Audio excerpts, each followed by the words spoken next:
Visual media. Visual media information refers to materials, programs, application, and the like that teachers and students use to formulate new information to aid learning through the use, analysis, evaluation, and production of visual images. Ang kahulugan naman ng visual media ay tumutukoy sa anumang anyo ng komunikasyon na gumagamit ng mga visual na elemento upang maghatid ng impormasyon, idea o mensahe. Maaring kabilang dito ang iba't ibang medium mula sa mga tradisyonal na anyo tulad ng mga painting at litrato hanggang sa mga modernong digital platform gaya ng mga video, animation at interactive na graphics. Meron tayong the design elements art, merong line. Ito yung describes a shape or outline. It can create texture and can be pink or thin. Lines may be actual, implied, vertical, horizontal, diagonal, or contour line. Ang linya ay isang elemento ng sining na tinutukoy ng isang punto na gumagalaw sa kalawakan. Ang mga linya ay maaring patayo, pahalang, diagonal o kurba, maaari silang maging anumang lapad o texture. Ang hugis ay isang 2 o 3 dimensional na bagay na namumukod tangi mula sa espasyo sa tabi nito. Dahil sa isang tinukoy o ipinahatig na hangganan, maaring manirahan ng isang hugis sa iba't ibang lugar sa kalawakan at may iba pang elemento tulad ng linya, color, texture o paggalaw. Ang value naman ay ang kadiliman o ang liwanag ng isang bagay sa isang komposisyon o dokumento. Ang anumang pagbabago sa liwanag o dilim ng isang bagay ay lumilikha ng pagbabago ng halaga.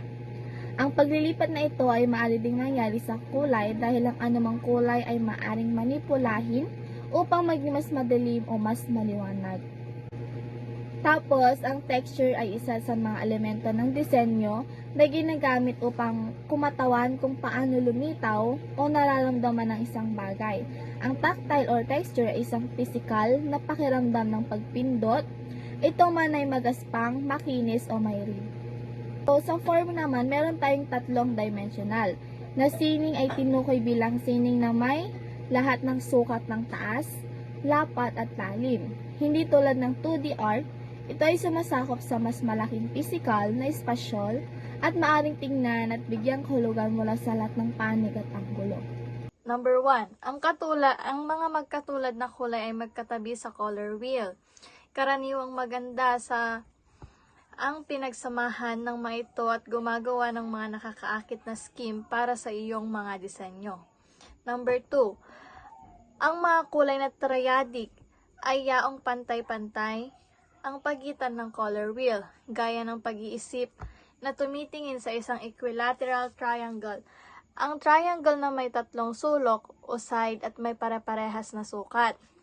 Yun yung triadic ay equilateral triangle. Number 3. Complementary color scheme.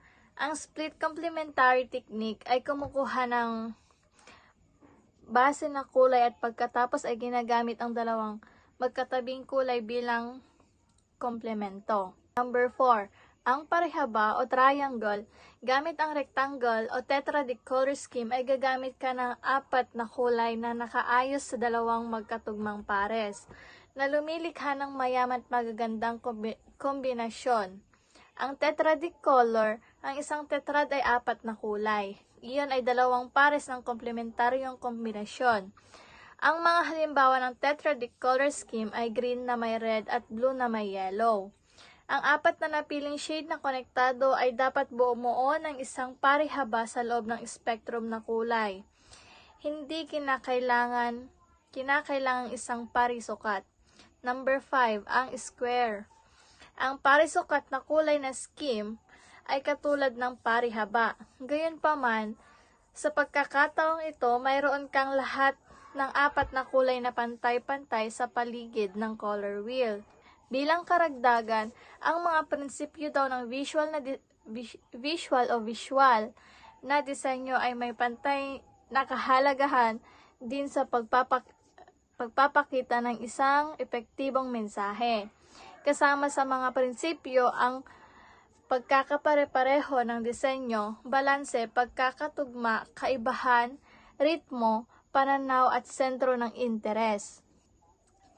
Consistency, ang pagkakapare-pareho ng mga margin, typeface, estilo ng uri, at mga kulay ay kinakailangan.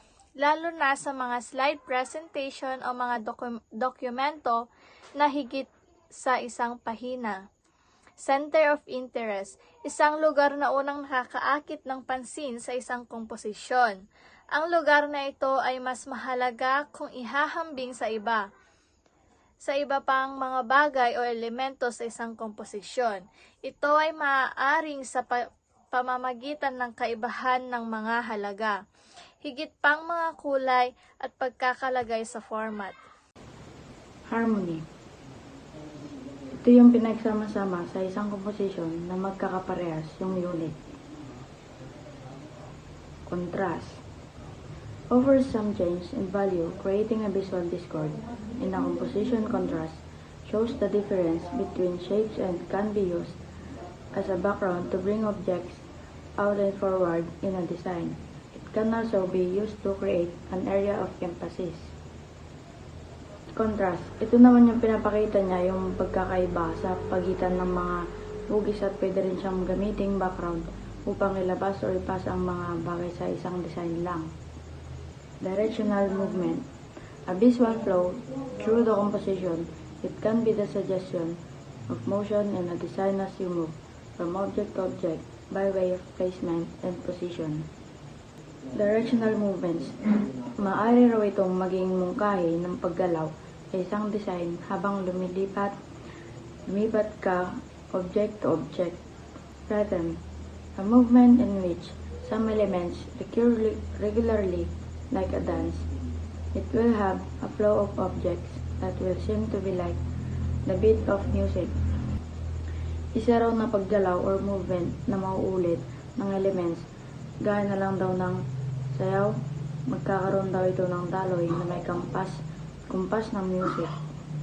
Perspective.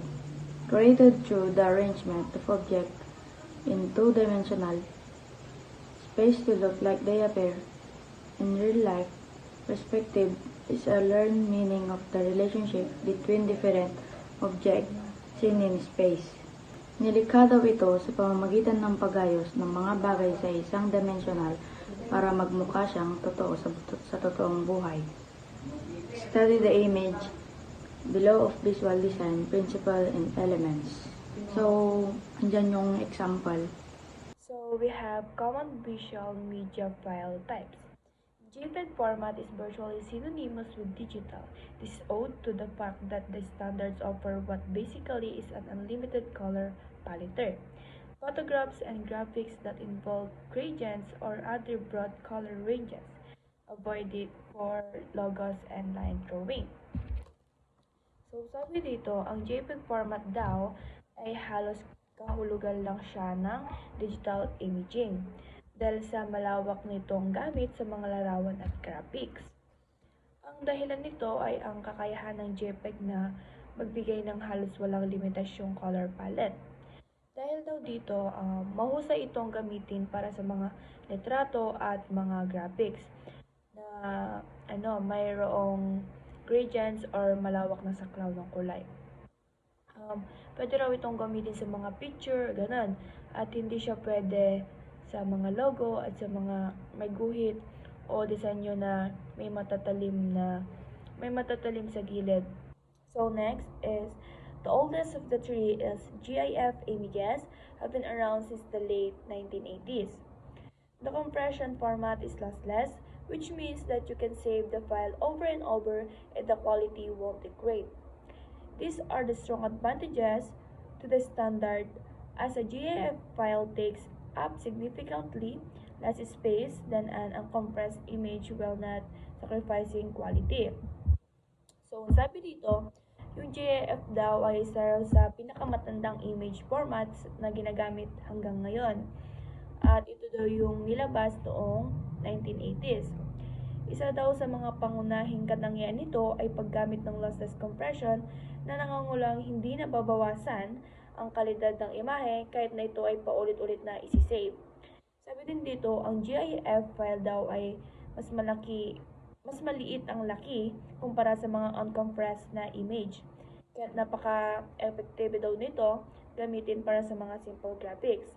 So, ang sabi dito, yung mga best sa GIF images is yung mga logo, simple graphics, animations, and mga video clips. And yung mga kailangan namang i-avoid is yung mga saving photos, printed documents, or graphics na need ng mga large color palette. So next is the youngest of the image format. The PNG standard is a bit of the mixed bag. It is not the format that you'll use all the time, but does have its uses. So, ang PNG or Portable Network Graphics, ito daw yung pinakabagong image format sa tatlo. Ito daw ay may kakaibang katangian na nagbibigay ng balanse sa iba't ibang pangangailangan. Bagamat hindi raw ito laging ginagamit, may mga sitwasyon lang kung saan ito ang pinakaangkop o pinaka-useful na gamitin. So, ang best daw sa PNG8 is situations where you might otherwise use a GIF but don't need it to animate, or when you need better transparency functionality than a GIF. So, ang avoid naman natin sa PNG8 is anything that needs animation or where file size need to be minimized. Iwasan daw natin gaya ng animated banners or memes, mga web, graphics, ganun. And best for PNG24, high resolution or high contrast images that will ultimately make their way to print, or similar images for web use that require transparency.